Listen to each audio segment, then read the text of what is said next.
like me, you love all things Sherlock Holmes, you will be stunned by this particular story. Because when you think about it, as we spoke recently about Christopher Lee and his portrayal in, of course, The Hound of the Baskervilles, the 1959 film, which I think is possibly the best version, simply because it's quite frightening, isn't it? You know, the way it starts off, it builds, and everybody in there really gives a wonderful performance. Of course, for many people, Sherlock Holmes can only be one man. This man, that's right, Basil Rathbone. Alongside Nigel Bruce, they played a brilliant series of films in the 1940s. And of course, some of them were very much updated. But really, every generation enjoys Sherlock Holmes. For my generation, perhaps, Jeremy Brett was the man that really put the definitive Holmes on the television map.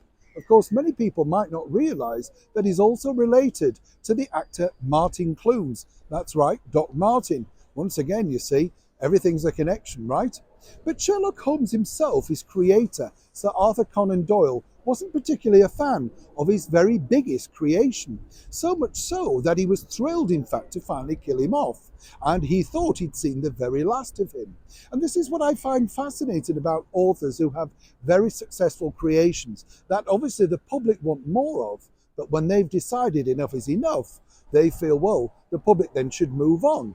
You see, while we all love Sherlock Holmes, Conan Doyle really wanted people to embrace his historical novels. He got down a new path and thought, well, I've made enough money now from Sherlock Holmes, I don't need to do it.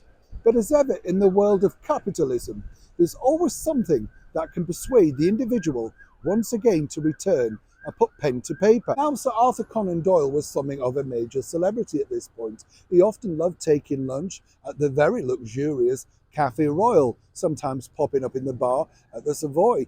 And then, of course, you know, did enjoy meeting friends and batting out ideas at the Langham Hotel. These were all the sort of hot places to be seen and go to, as one can imagine, in that particular era. Now, as he was sort of pushed and pushed and pushed by the publishers, he then decided, well, what do you mean they want more? We've killed Sherlock Holmes off.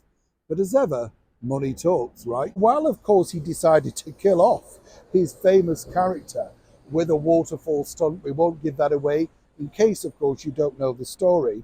Literally, he decided, well, that was really nothing more. He didn't want to do anything more.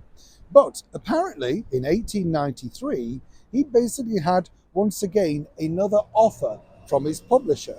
And they basically said, this is the American arm of the publishing group, well, we will give you some more money if you're prepared to write another Sherlock Holmes novel.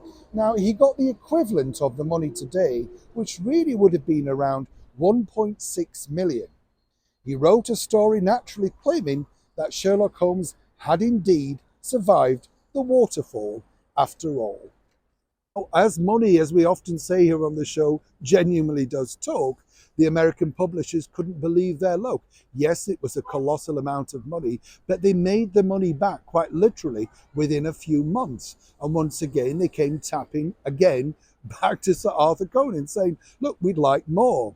It's very difficult, isn't it, whether you are Agatha Christie, John le Carré, any of those great, wonderful authors who we have or have admired for many years.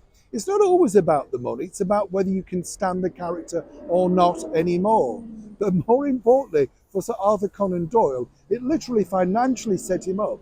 But as he told a source shortly before his death, Sherlock Holmes was indeed his best character, and more importantly, his worst character, like an albatross that he couldn't shake off.